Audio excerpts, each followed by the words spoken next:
भूपेंद्र सिंह हुड्डा, उदय भान, दीपेंद्र सिंह। गांधी की जय बोलो, राहुल गांधी की जय बोलो, कांग्रेस लाई की जय बोलो, राहुल भाई की।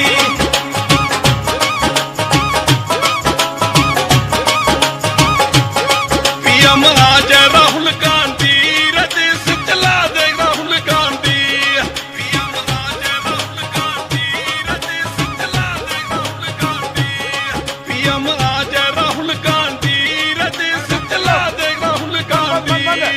फिर मारे देश के मां जा रहे दूसरा गांधी, फिर मारे देश के। बंद कर। दोस्तों, एक बार मैं ये चाहूंगा कि राहुल गांधी जी मंच पे आ गए हैं, हाथ खड़े करके आश्वासन दे दो कि सारी की सारी सीट राहुल जी आपको देंगे। अब भाई रामनिवास जी स्वागत करेंगे।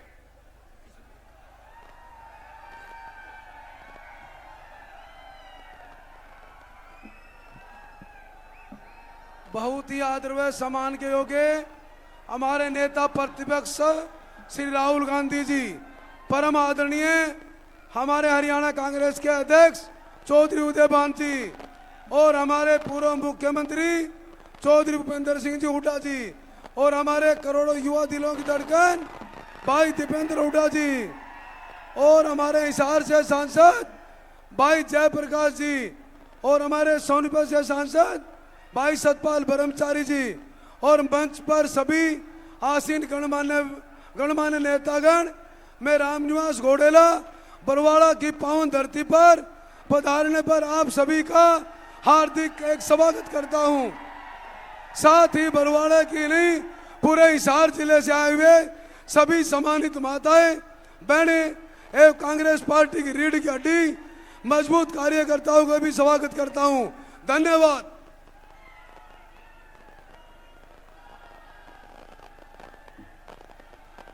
भाई साथियों, अब 1 मिनट के लिए आदरणीय राहुल गांधी जी देश के नेता प्रतिपक्ष आपके बीच में आए हैं और आपने मुझे एमपी बनाया है। 2 बात राहुल जी के बारे में मैं जरूर कहना चाहूंगा कि जो लोग देश की पार्लियामेंट में ये कहा करते थे कि एक अकेला सब पे भारी, अब की बार राहुल गांधी जी ने उन लोगों की 56 इंच का चीना सिरा सुखाड़ करके 26 इंच का कर दिया। जिस तरीके से इन्होंने किसान की लड़ाई लड़ी, मजदूर की लड़ाई लड़ी, कर्मचारी की लड़ाई लड़ी, इस तरीके से मैं राहुल जी, आपने मुझे यहां से टिकट दिया था और लोगों ने यहां से बड़ा भारी बहुमत से मुझे जितवा करके भेजा था और रात को 11 बजे तक बीजेपी के लोग ये कहा करते थे कि हरियाणा प्रदेश में कांग्रेस पार्टी के पास उम्मीदवार नहीं है लोकसभा के। लेकिन रात को जब आपकी पार्टी की लिस्ट आई और सुबह हुई तो लोगों ने कहा कि इससे बढ़िया उम्मीदवारों का चयन हो नहीं सकता। इसी वजह से हम सब लोग जो साधारण परिवारों के लोग थे पहली बार चुन करके आए हैं। इसके लिए मैं आपका धन्यवाद करता हूं। और जिस तरीके से आदरणीय सोनिया गांधी जी ने हमारे साथी उदय भान हुड्डा साहब की जोड़ी बना करके आपके बीच में भेजी थी, अब की बार ये जोड़ी आपको सत्ता ले आएगी। आपका बहुत बहुत धन्यवाद।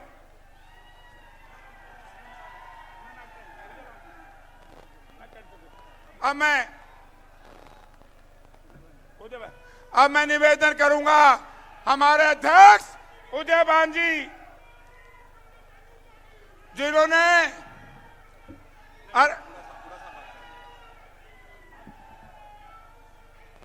भाई, अब मैं निवेदन करूंगा चौधरी भूपेंद्र सिंह हुड्डा से वो आए और इस जनता को आश्वासन दें।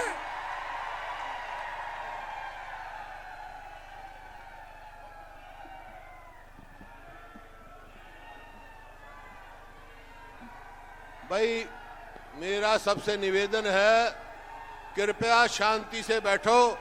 जब तक हम बोले कोई ना बोले, ना नारे लगाओ, बैठ जाओ, चुपचाप सुनो।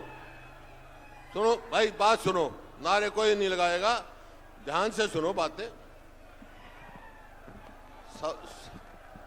सारे देश, भारतवर्ष के सर्वमान्य नेता श्री राहुल गांधी जी, जो आज देश के विपक्ष के नेता हैं, और उनके साथ आए हरियाणा प्रदेश कांग्रेस कमेटी के अध्यक्ष चौधरी उदयभान जी, यहाँ से सांसद जयप्रकाश जी, रोहतक से सांसद अजीत दीपेंद्र जी, सोनीपत से सांसद सतपाल महाराज जी, और यहाँ के स्थानीय हमारे उम्मीदवार रामनिवास घोडेला जी, व हिसार पार्लियामेंट क्षेत्र के सभी उम्मीदवारगण तथा सम्मानित मंच, उपस्थित मेरे बुजुर्गों, नौजवान साथियों व मातृशक्ति, प्यारे बच्चों, देखिए आज राहुल जी आए हैं। राहुल जी ने जब यात्रा करी, भारत जोड़ो यात्रा करी, हरियाणा में सबसे लंबे किलोमीटर, कई किलोमीटर चले, उसके बाद एक नई ऊर्जा हरियाणा में इन्होंने पैदा की और वो सारे देश में पैदा की। और आज उसका नतीजा ये है कि हर व्यक्ति सिर्फ कांग्रेस की ओर देख रहा है। हरियाणा में जो चुनाव हो रहे हैं, सिर्फ कांग्रेस की ओर देख रहा है, क्योंकि 10 साल कांग्रेस की सरकार देखी, 10 साल भाजपा जेजेपी की सरकार देखी। कांग्रेस ने जब सत्ता छोड़ी 2014 में, हरियाणा प्रति व्यक्ति आय में, प्रति व्यक्ति निवेश में, कानून व्यवस्था में, नौकरी देने में, खेल और खिलाड़ियों में पूरे देश में नंबर 1 था। आज इनके सरकार के बाद, 14 से 24 के बाद, आज हरियाणा बेरोजगारी में नंबर 1 है। अपराध बहुत तेजी से बढ़ रहा है, यहाँ तक कि केंद्र सरकार की सोशल प्रोग्रेसिव इंडेक्स ने हरियाणा को असुरक्षित डिक्लेयर किया है। रोज फिरौतियां मांगी जा रही है, डाके मांग रहे, और हमारे खेल और खिलाड़ियों को, जो हमारी पहलवान बेटियां जिन दुनिया में नाम कमाया, उनको न्याय अब तक नहीं मिला। तो ऐसी सरकार को तिरस्कार करना है, जो झूठे वायदे, झूठी बातें करती है। इन्होंने कहा 2022 तक हम किसान की आमदनी दुगनी कर देंगे। आमदनी दुगनी नहीं करी, लेकिन लागत कई गुना बढ़ा दी। डीजल का भाव कहां से कहां पहुंचा दिया, खाद का भाव कहां से कहां पहुंचा दिया, कीटनाशक दवाई का कहां से कहां पहुंचा दिया। बाकी तो आपको पता है, हमने कांग्रेस पार्टी ने 7 गारंटी दिए हैं, चर्चा करेंगे। राहुल गांधी जी के मुख से आप सुनोगे क्या हम करने जा रहे हैं कांग्रेस पार्टी, तो ये आप राहुल जी से करेंगे। मेरा आपसे सबसे निवेदन है कि 36 बिरादरी एक होकर एक ही बात की आवाज आ रही, सारे हरियाणा में घूमे हम, एक ही बात कह रही है, अब की बार हरियाणा में कांग्रेस सरकार मंजूर है ना? आप ही बताओ कौन सी पार्टी की सरकार चाहिए आपको? कांग्रेस की सरकार आएगी। इन्हीं शब्दों के साथ मैं राहुल जी का यहाँ आने पर, समय देने पर बहुत बहुत शुक्रगुजार हूँ। जो आपने इसका बात का भी शुक्रगुजार हूँ कि लोकसभा चुनाव में भारी बहुमत से यहाँ भाई जयप्रकाश जी को आपने जिता के भेजा। बहुत बहुत धन्यवाद। जय हिंद। साथियों, मैं एक निवेदन करना चाहूंगा सब साथियों से। नारे जब लगाना, जब आदरणीय राहुल गांधी जी अपने विचार रखेंगे, उससे पहले मैं निवेदन करूंगा हमारे पार्टी के प्रदेश के अध्यक्ष आदरणीय चौधरी उदयभान जी से, जिन्होंने एक लगातार संघर्ष करके आदमपुर के बाई इलेक्शन से लेकर के आज तक कांग्रेस को मजबूत करने का काम किया, वो आए और राहुल जी का स्वागत करें। आदरणीय चौधरी उदयभान जी, एक नारा लगाओ, राहुल गांधी, राहुल गांधी। उदयभान जी,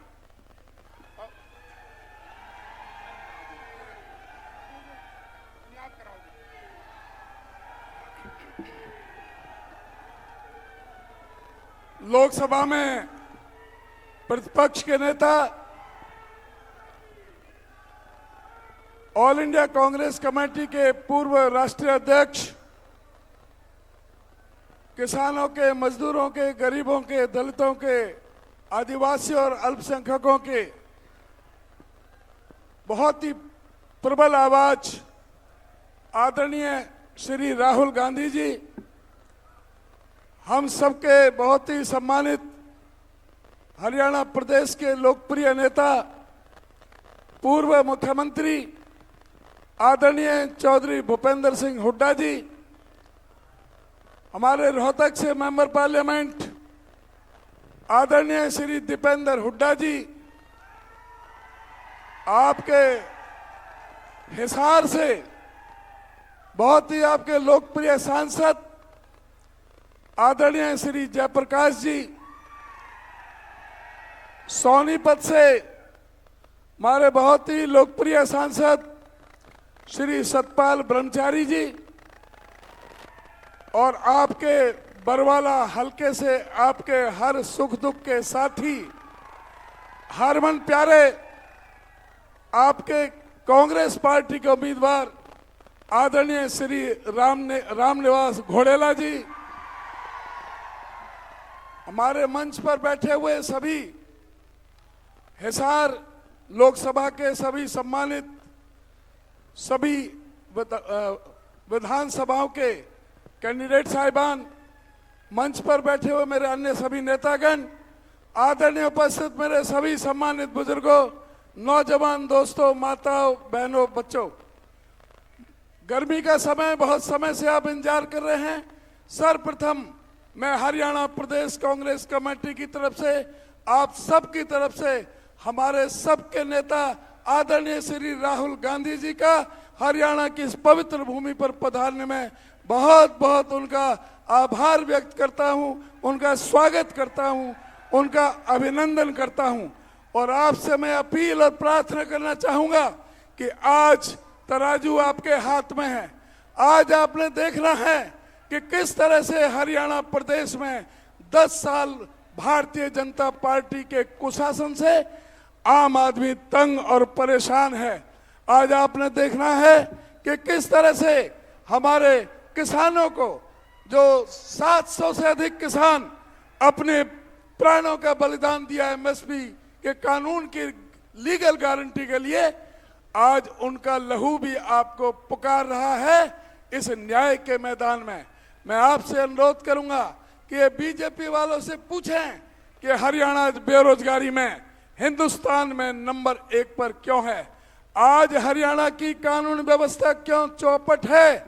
आज नेशनल क्राइम रिपोर्ट ब्यूरो के अनुसार प्रतिदिन हरियाणा के अंदर एवरेज 5 हत्याएं, 5 बलात्कार, 13 अपहरण, 46 महिलाओं के प्रति अपराध और 96% शेड्यूल कास्ट के अनुसूचित जातियों के प्रति अपराध बढ़े हैं। सामाजिक सुरक्षा सूचकांक के मुताबिक भी जो सेंट्रल गवर्नमेंट का है, हरियाणा को सबसे असुरक्षित प्रदेश बताया गया है। इसीलिए यहाँ पर कोई उद्योगपति निवेश करने के लिए तैयार नहीं है। कानून व्यवस्था ऐसी है कि आज दूसरे प्रदेशों के सारा गुंडा तत्व हरियाणा में घर कर गया है। आज जेलों से फिरौतियां मांगी जाती हैं, विदेशों में बैठ करके फिरौतियां मांगी जाती हैं। व्यापारी पूरी तरह से हरियाणा का भयभीत है। यहाँ पर भी हिसार में, आपके हांसी में किस तरह से गोलियों से व्यापारियों को भून दिया गया। आज वो पुकार रहा है आपको कि किस तरह से हमारे व्यापारी इस सरकार से भयभीत हैं। आज किस तरह से शेड्यूल कास्ट के प्रति ये सरकार क्या रवैया अपनाए हुए है। इस प्रदेश के अंदर 30 से ज्यादा बार स्टाफ सिलेक्शन कमीशन के पर्चे लीक हुए हैं। बोलियां लग रही थी नौकरियों की। एचपीएससी के अधिकारी करोड़ों रुपए की रिश्वत लेते हुए रंगे हाथ पकड़े गए हैं। कौशल विकास रोजगार निगम एक भ्रष्टाचार का अड्डा बना दिया। ये पर्ची और खर्ची की बात करने वाले लोग, जिसकी आरएसएस के लोग पर्ची दे देते, जिसको बीजेपी के मंत्री और विधायक पर्ची दे देते, उसको उसमें ले लिया जाता। कोई भी मेरिट नहीं, कोई रिजर्वेशन नहीं, संविधान की कोई पालना नहीं। 1,43,000 लोग के कहते हैं कि हमने कौशल विकास रोजगार निगम के जरिए रोजगार दिया है। यह सरकार ठेकेदार बन गई। जहां 50,000 तनख्वाह होनी चाहिए वहां ये 20,000 दे रहे हैं। जहां 30,000 होनी चाहिए वहां ये 10,000 दे रहे हैं। ये युवाओं का शोषण है। जब 2 लाख सरकारी पद खाली हैं हरियाणा में, सैंक्शन पोस्ट 2 लाख खाली हैं तो सैंक्शन पोस्ट खाली हैं, तो वो सरकारी पक्की नौकरी क्यों नहीं दी गई? इन्होंने 5 साल तक युवाओं के साथ धोखा दिया है। इन्होंने हमारी बहनों को जंतर मंतर पर बैठने के लिए मजबूर कर दिया न्याय के लिए। आज उन बहनों का भी आज अपमान का बदला आपने वोट की चोट से आपने लेना है। मैं आपसे ये अनुरोध और प्रार्थना करूंगा, आपस के सारे मतभेद भूलकर 36 बरादरी जो आज मन बना रखा है राहुल गांधी जी को केंद्र में प्रधानमंत्री तक पहुंचाना है, उसके लिए आपका सहयोग, समर्थन, आशीर्वाद चाहिए। यह हरियाणा की राजनीति इस देश की दिशा और दशा तय करेगा। इसके बाद महाराष्ट्र में गठबंधन जीतेगा, झारखंड में जीतेगा, दिल्ली और बिहार में जीतेगा और नरेंद्र मोदी का केंद्र से सुपड़ा साफ होना निश्चित है। इन्हीं शब्दों के साथ आपका मैं बहुत बहुत धन्यवाद करता हूं। इतनी भारी संख्या में गर्मी में आप लोग आए और मैं चाहूंगा कि जो हमारे इस पार्लियामेंट के जो असेंबली के जो हमारे उम्मीदवार हैं वो एक एक करके आगे आ जाएं। हमारे हिसार से रामनिवास राणा है, हमारे हांसी से राहुल मक्कड़ हैं, हमारे नरेश सेलवाल जी हैं, उकलाना से जस्सी पेटवाड़ है, हमारे नारनौल से श्री ब्रजेंद्र सिंह हैं, उचाना कला से हमारे सभी यहाँ पर साथी। दोस्तों, मैं आदरणीय राहुल गांधी जी से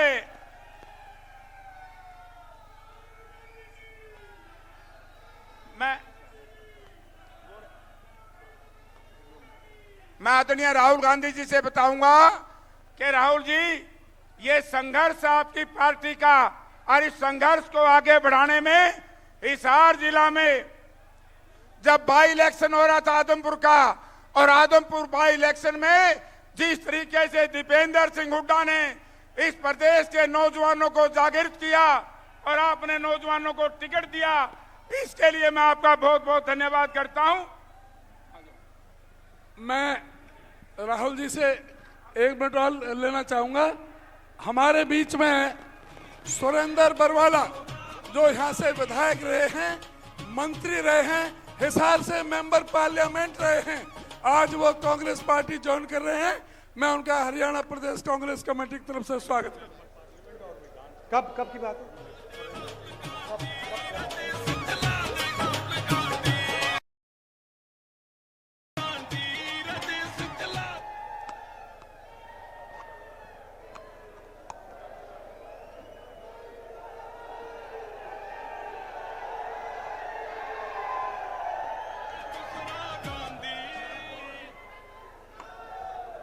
उदय भान जी, भूपेंद्र सिंह हुड्डा जी, जयप्रकाश जी, स्टेज पे कांग्रेस पार्टी के वरिष्ठ नेता,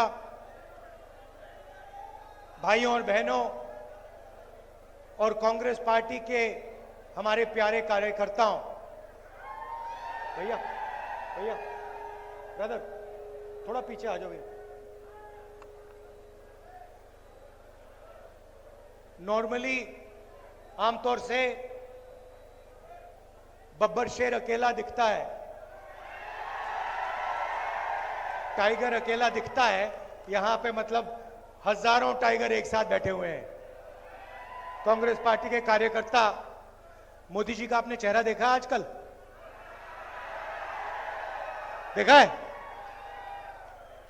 पहले 56 इंच की छाती हुआ करती थी,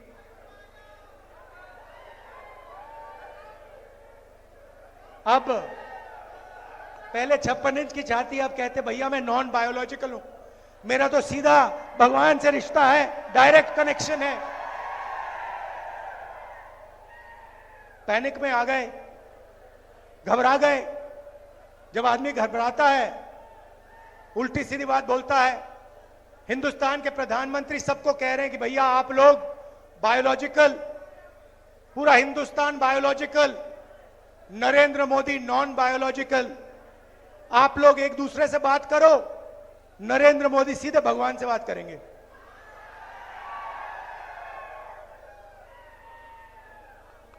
और फिर भगवान ने चुनाव में उनको सबक सिखा दिया। उत्तर प्रदेश में अवधेश सिंह ने अयोध्या में बीजेपी के कार्यकर्ता को हराया है। रियलिटी है। कुछ दिन पहले मैं अमेरिका गया, वहां बड़ा शहर है डैलस। जानते हो डैलस? नाम सुना है आपने? सुना है? डैलस सुना है? क्यों सुना है? मैं बताऊं, क्योंकि हरियाणा से हजारों युवा यहां से भागकर डैलस जाते हैं, अमेरिका जाते हैं। हरियाणा में उनको रोजगार नहीं मिल सकता, हरियाणा में उनका भविष्य नहीं है। इसलिए ये सारे के सारे 15-20 हजार हरियाणा के युवा हिंदुस्तान से गए, टर्की गए, टर्की से कजाकिस्तान, कजाकिस्तान से साउथ अमेरिका, साउथ अमेरिका का पूरा चक्कर काटा, उसके बाद पनामा के जंगल से निकलते हुए अमेरिका गए। यहां उनको कुछ है नहीं, कुछ कर नहीं सकते यहां। जब मैं वहां पहुंचा, हमारे एक कार्यकर्ता ने मुझे कहा कि देखिए आप राहुल जी, जो हरियाणा से यहां लोग आए हैं, अलग अलग डिस्ट्रिक्ट से आते हैं, उनसे मिलिए आप।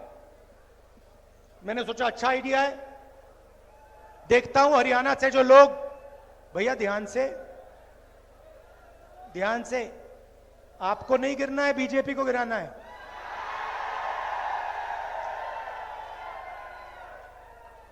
जोश बहुत है अंदर, आज फुल है, इंजन पूरा स्टार्ट है। तो मैंने कहा चलो जाके मिलते हैं। गया, 15-20 लोग छोटे से घर में रहते हैं, एक कमरे में एक साथ खाना पकाते हैं, एक साथ सोते, कोई जगह नहीं। यहां से दौड़कर गए, भाग कर गए। उन्होंने मुझे बताया कि राहुल जी, समुद्र में हम गए छोटी सी बोट में, पता नहीं था क्या होगा, डूब जाएंगे, मर जाएंगे। हमारे मित्र मरे। बोट के बाद हम साउथ अमेरिका पहुंचे। साउथ अमेरिका के बाद माफियाज ने हमें पकड़ना शुरू किया। रोड पे रोकते थे, पिस्तौल निकालते थे, कहते थे पैसा दो। हमारा सारा पैसा लूट लिया। जंगल से हम निकले, पनामा के जंगल से हम निकले। हमने अपने दोस्तों को मरते हुए देखा अपनी आंखों से, उनकी लाशें देखी हैं। उन्होंने वीडियो भी दिखाई मुझे कि ये देखिए, हम नाव से ऐसे गए, हम जंगलों में ऐसे गए। मैंने उनसे पूछा, भाई एक बात बताओ, यहां से आप अमेरिका गए, कितने पैसे लगे? कहते हैं 35 और 50 लाख के बीच में लगते हैं। मैंने उनसे पूछा, भैया आप जा रहे हो, अगर आपके पास 35 लाख रुपया है तो आपने हरियाणा में बिजनेस क्यों नहीं खोला, छोटी सी दुकान क्यों नहीं चलाई? कहते राहुल जी, हरियाणा में आज 35 लाख 50 लाख के साथ भी बिजनेस नहीं खोला जा सकता है। हरियाणा में सिर्फ बेरोजगारी है और महंगाई है। यहां पे अगर कोई युवा सपना देखना चाहता है तो सिर्फ अमेरिका का सपना देख सकता है, और कोई सपना बचा ही नहीं। उन्होंने मुझे बताया। मैंने उनसे पूछा, भैया बताओ, ये 35 लाख 50 लाख रुपए आपने लिए, कहां से लिए? आधों ने कहा, राहुल जी हमने अपनी जमीन बेची। दूसरों ने कहा हमने कर्जा लिया। किस रेट पे कर्जा लिया? 2% महीने का, 24% पर हमने कर्जा लिया। मैं सोच रहा था, हरियाणा के युवाओं के लिए बैंक के दरवाजे बंद, छोटे दुकानदारों के लिए स्मॉल एंड मीडियम मैन्युफैक्चरर्स के लिए बैंक के दरवाजे बंद, अदानी के लिए बैंक का दरवाजा खुला। आपका कर्जा माफ नहीं हो सकता। वो जो अमेरिका गए हैं उनका कर्जा माफ कभी नहीं होगा, मगर अदानी जैसे लोगों का 16 लाख करोड़ रुपए कर्जा माफ हो सकता है। किसानों का नहीं होगा, मजदूरों का नहीं होगा, अरबपतियों का होगा। कैसा हिंदुस्तान है? जिनको जरूरत है उनको नहीं मिलता है, जिनके पास पैसे की कोई कमी नहीं है, अगर उन्हें 1 लाख करोड़ रुपए चाहिए 1 लाख दे देते हैं, 2 लाख करोड़ रुपए चाहिए 2 लाख करोड़ रुपए लो। फिर उन्होंने मुझे कहा अमेरिका में कि राहुल जी एक काम कीजिए, आप हमसे तो मिल लिए, मगर हमारे बच्चे जो हैं, हमारे परिवार हैं, वो हिंदुस्तान में है। हम अब अमेरिका आ गए हैं, हम वापस नहीं जा सकते। अगर हम यहां से निकल गए हमें वापस नहीं आने देंगे। ग्रीन कार्ड नहीं है, 10 साल लगेंगे ग्रीन कार्ड के लिए। राहुल जी एक काम कीजिए, आप हमारे बच्चों के पास जाइए, परिवार के पास जाइए और उनसे कहिए कि उनको डरने की कोई जरूरत नहीं है, उन्हें रोने की कोई जरूरत नहीं है। हम अमेरिका में हैं, हम काम कर रहे हैं, उनको घबराने की जरूरत नहीं है। तो मैंने सोचा बिल्कुल सही बात है। और जैसे ही मैं अमेरिका से वापस आया, मैं करनाल गया, वहां पे उन्हीं परिवारों के बच्चों, माताओं से, फैमिली से मैं मिला। तो आप सोचिए, एक तरफ अमेरिका में 10-15 लोग युवा, हरियाणा के युवा बैठे,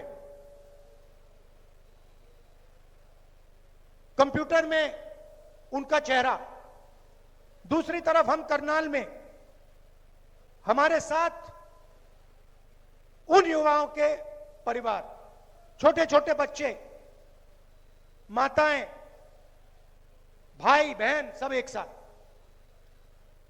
और फिर मैंने इनसे बात शुरू की, बातचीत चल रही थी। एक मां ने मुझे कहा, राहुल जी मेरे बेटे का एक्सीडेंट हो गया, मुझे नहीं मालूम कि मैं उसे अब कभी देखूंगी। बच्चे से मैं मिला था, एक्सीडेंट हुआ, किसी ने गाड़ी मार दी, पूरी पेट की सर्जरी हुई, चल नहीं पाता है, अकेला ट्रेलर में सोता है। उसकी मैंने फोटो देखी ट्रेलर की, कुछ नहीं है उसके पास, और उसको आकर लोग पीटते हैं। रात को आकर उसकी पिटाई होती है। उसकी मां मुझे कहती है, मैं नहीं जानती कि मैं कभी उसको देख पाऊंगी। बात चल रही है और एक बच्चा छोटा सा, नाम देव, दौड़ता हुआ जाता है और कंप्यूटर को पकड़ता है, चिल्लाने लगता है, पापा पापा पापा वापस आओ, पापा वापस आओ। रो रहा है चिल्ला चिल्ला कर। मैंने ऐसी आवाज मैंने सुनी नहीं आज तक, जो मैंने करनाल में हरियाणा के बच्चे की सुनी। पापा वापस आओ। पापा देख रहा है बच्चे को, मुस्कुराने की कोशिश कर रहा है, कह रहा है कि घबराओ मत बेटा, घबराओ मत। उसके आंखों में भी आंसू हैं, वो छुपे हुए हैं, दिख नहीं रहे हैं। बेटा चिल्ला रहा है। यह है आपका हरियाणा। बाप उधर, उसके आंख में आंसू, वो दिखा नहीं पा रहा है। बेटा इधर चिल्ला रहा है। यह हरियाणा। यहां आपको कुछ नहीं मिल सकता। आपने 10 साल इनकी सरकार देखी है। यहां पे आजकल ड्रग्स फैल रहा है, पूरा हिंदुस्तान जानता है। पता नहीं आपने सुना या नहीं सुना, अदानी के पोर्ट में हजारों किलो हेरोइन पाया गया था। अखबार पढ़ा आपने? पढ़ा? किसी पर कार्रवाई हुई? कोई कोर्ट केस हुआ? किसी को पकड़ा गया? नरेंद्र मोदी ने कहा कि भैया अदानी के यहां पोर्ट में हेरोइन पकड़ा गया है, मैं कार्रवाई करूंगा, मैं देखूंगा हरियाणा कौन कोकेन भेज रहा है, कौन हेरोइन भेज रहा है। बोला नरेंद्र मोदी ने? क्यों नहीं बोला? क्यों नहीं बोला? क्योंकि अदानी उसकी मार्केटिंग करता है। यहां किसानों से उनका हक छीना जाता है। रोज आप मेहनत करते हो, आप प्रोडक्शन करते हो, आप देश को भोजन देते हो, आपको सही दाम मिलता है? धान के लिए, गेहूं के लिए सही दाम मिलता है? अरे भाई, किसी के जेब में तो पैसा जा रहा है ना। अगर आपके जेब में नहीं जा रहा, पैसा आसमान में तो नहीं उड़ रहा ना, किसी ना किसी के जेब में तो जा रहा है ना।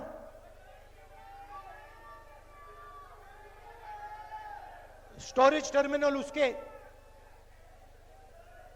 कोल्ड चेन उसकी, अंबानी के डिपार्टमेंट स्टोर, या भैया आपके जेब में पैसा आएगा या फिर अदानी अंबानी के जेब में पैसा जाएगा। सीधी सी बात है। इसलिए हमने निर्णय लिया है कि सरकार आने के एकदम बाद आपको हम यही एमएसपी दे देंगे, मिनिमम सपोर्ट प्राइस। मैं ये क्यों बोल रहा हूं? वो जो बच्चा है ना देव, मैं उसके आंसू हमेशा के लिए हटाना चाहता हूं। मैं नहीं चाहता हूं कि देव जैसे लाखों बच्चे हरियाणा में हर सुबह उठें, पापा की याद करें और रोएं। मैं ऐसा हरियाणा नहीं चाहता हूं। हम ये नहीं चलने देंगे, ये नहीं होने देंगे। और ये सिर्फ मैं एक बच्चे की बात नहीं कर रहा हूं। जब किसान से उसका धन छीना जाता है, उसके आंसू नहीं दिखते, क्योंकि खुल को रो नहीं सकता, मर जाएगा, इंसेक्टिसाइड पी जाएगा हिंदुस्तान का किसान, मगर आंसू नहीं निकलेंगे। यह सच्चाई है। हरियाणा के किसान को मैं जानता हूं, आपके साथ मैंने खेती की है हरियाणा में, मैंने देखा है क्या हो रहा है। हरियाणा का किसान नहीं रो सकता है, छुपाने पड़ते हैं आंसू, बच्चे रोते हैं, भूख लगती है बच्चे रोते हैं। ऐसा हमें नहीं चाहिए हरियाणा। और जहां भी देखो उन्हीं लोगों को फायदा होता है। एयरपोर्ट देखो, अदानी, बंबई का एयरपोर्ट, लखनऊ का एयरपोर्ट, सारे के सारे एयरपोर्ट अदानी। मोबाइल फोन चलाओ, अंबानी। पोर्ट्स को देखो, अदानी। अब ये खेती में आना चाह रहे हैं। ये जो काले कानून है इन्हीं दोनों के लिए बनाए गए हैं। गलतफहमी में मत होइए। जीएसटी इन दोनों के लिए बनाया गया है, नोटबंदी इन दोनों के लिए बनाया गया है। दो मेन है, इनके पीछे 10-15 और है, अरबपति हैं। जो भी सपना इनको देखना ये देख सकते हैं। आपने शादी देखी इनकी? शादी देखी अंबानी की बेटे की? देखी? करोड़ों रुपए ऐसे ही फेंको। कोई अमेरिका से आके डांस कर रहा है, कोई बॉलीवुड से आके नाच गाना चल रहा है, हिंदुस्तान देख रहा है, देखता जा रहा है। अयोध्या में वो हारे क्यों? अयोध्या में मंदिर खोला, वहां अदानी दिखे, अंबानी दिखे, अमिताभ बच्चन दिखे, बॉलीवुड पूरा दिख गया, मगर गरीब किसान एक नहीं दिखा आपको वहां पे। हिंदू सच है। इसीलिए तो अवधेश ने इनको पटका है। अवधेश वो है वहां का एमपी, अवधेश कुमार, जो अयोध्या में जीता है। इसीलिए तो जीता है कि पूरा हिंदुस्तान देख रहा। भैया आपने राम मंदिर खोला, सबसे पहले आपने राष्ट्रपति से कहा कि भैया आप आदिवासी हो, आप तो अंदर आ ही नहीं सकती, अलाउ नहीं है आपको। उसके बाद अमिताभ बच्चन को बुला लिया, अदानी को बुला लिया, अंबानी को बुला लिया, किसी एक मजदूर को नहीं आने दिया। आपने किसी बढ़ई को देखा, किसान को देखा, मजदूर को देखा? कोई नहीं। डांस गाना चल रहा है, प्रेस वाले हाय हाय हाय कर रहे हैं, नाच गाना चल रहा है, डांस चल रहा है, पूरा हिंदुस्तान डांस कर रहा है।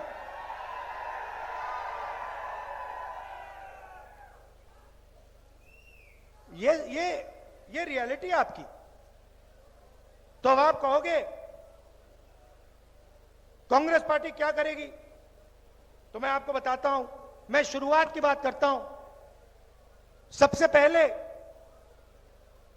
गरीब लोगों के जेब में डायरेक्ट पैसा डालना है, सीधा।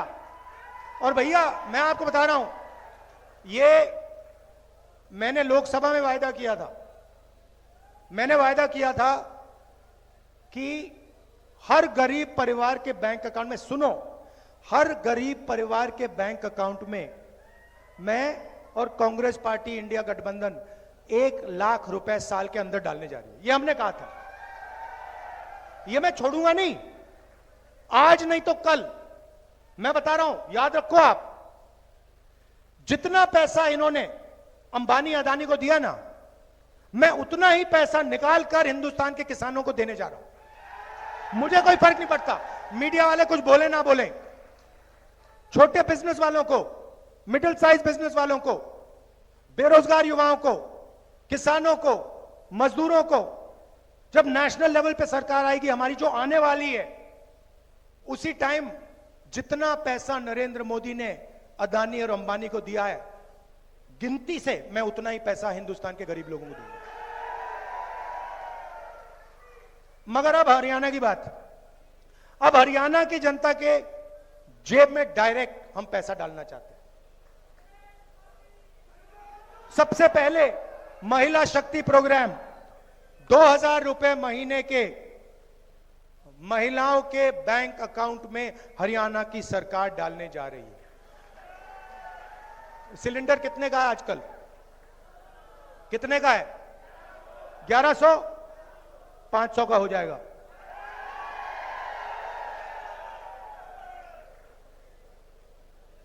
पुरानी पेंशन स्कीम ये इन्होंने आपसे छीनी, हम ये आपको वापस देने जा रहे हैं।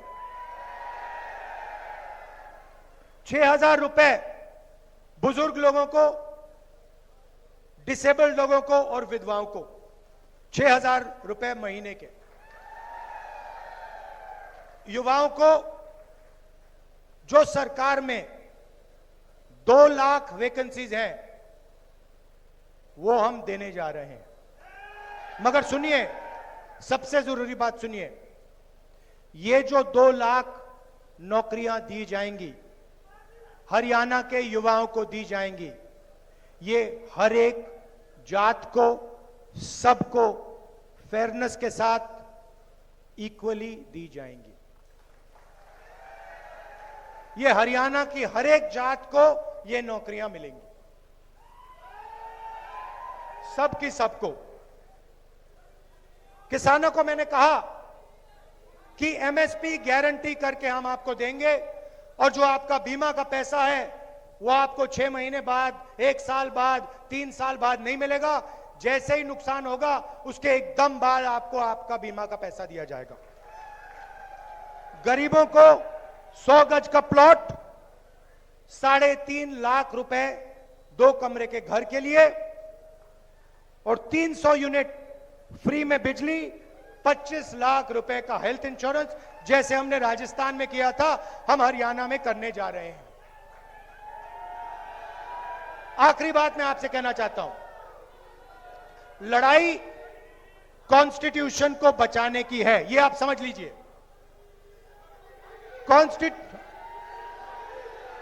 हाँ, अग्निवीर का मैं आपको 2 मिनट में समझाता हूं।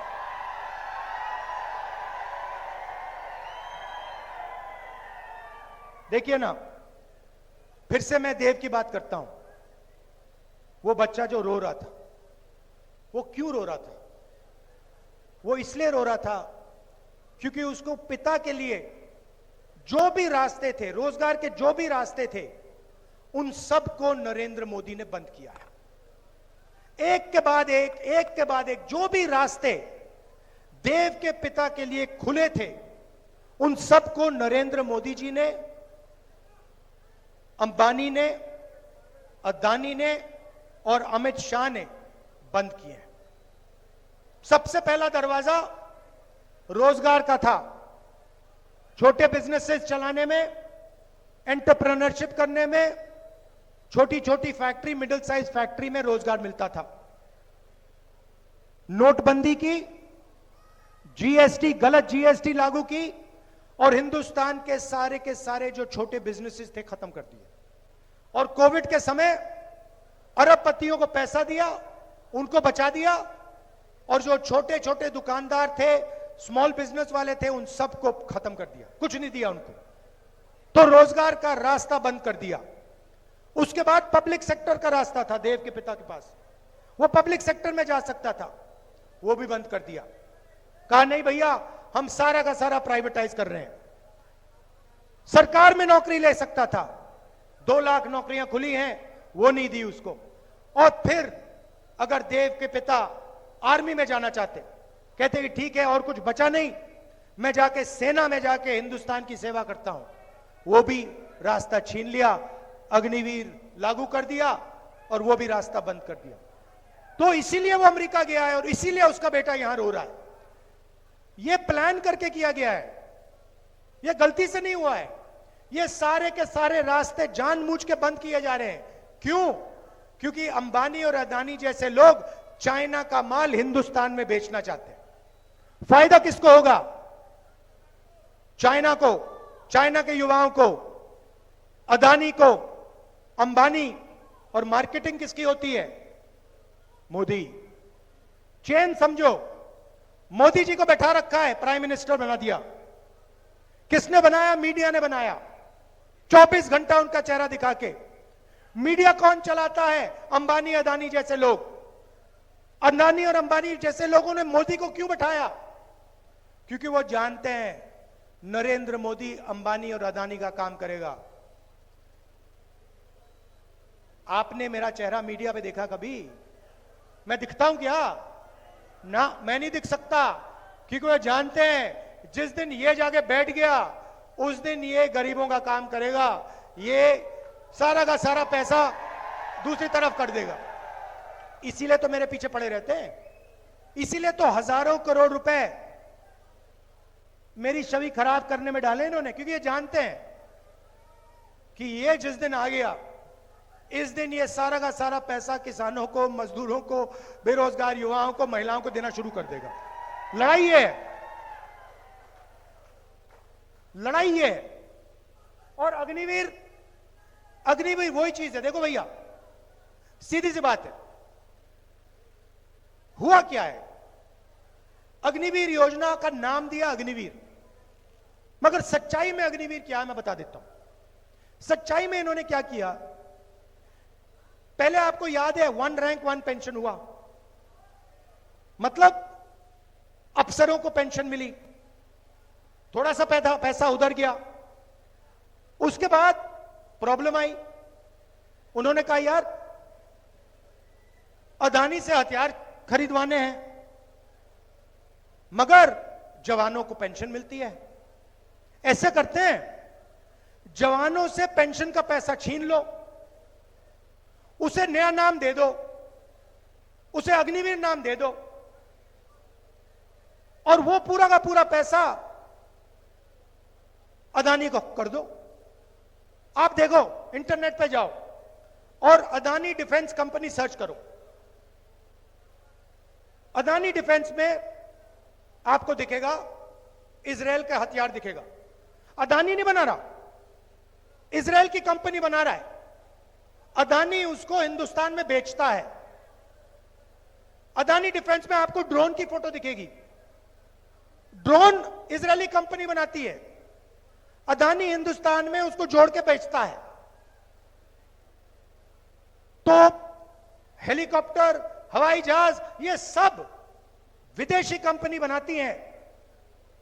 नरेंद्र मोदी विकसित भारत नाम देता है, मेक इन इंडिया नाम देता है, लेबल अंबानी का, लेबल अदानी का लगता है और अग्निवीर लागू हो जाता है, जवानों से पेंशन छीन ली जाती है। यह है अग्निवीर की कहानी। तो अब क्या होगा? अब हिंदुस्तान का जवान जाएगा बॉर्डर पे, इस साइड अग्निवीर, इस साइड अग्निवीर, इस साइड अग्निवीर, बीच में एक जवान।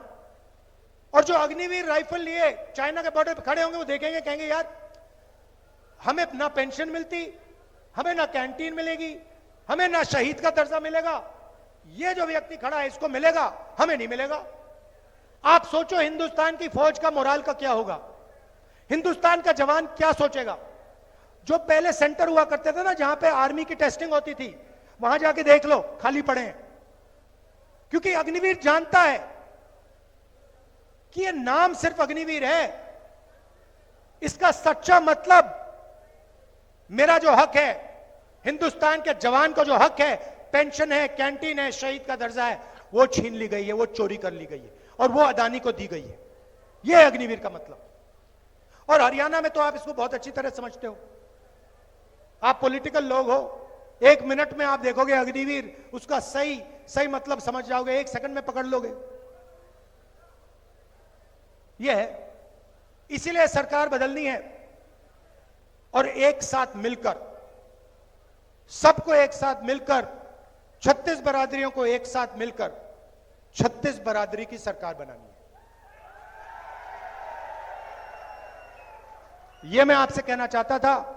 अब कांग्रेस पार्टी के टाइगर, इसके बाद सीधा मैदान में सारे के सारे एमएलए यहां जिताने, अपनी सरकार बनानी है, हरियाणा की सरकार बनानी है।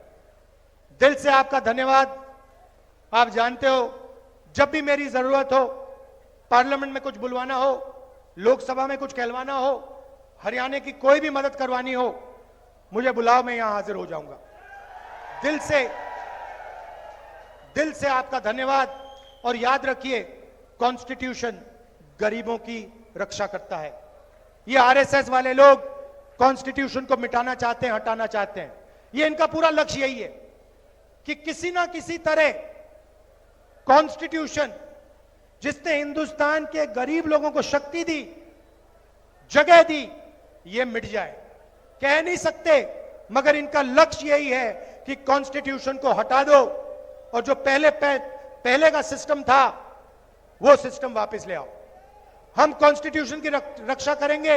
अंबेडकर जी का कॉन्स्टिट्यूशन है, गांधी जी का कॉन्स्टिट्यूशन है, हिंदुस्तान के गरीबों का कॉन्स्टिट्यूशन है। इस कॉन्स्टिट्यूशन को कभी नहीं छूने देंगे हम।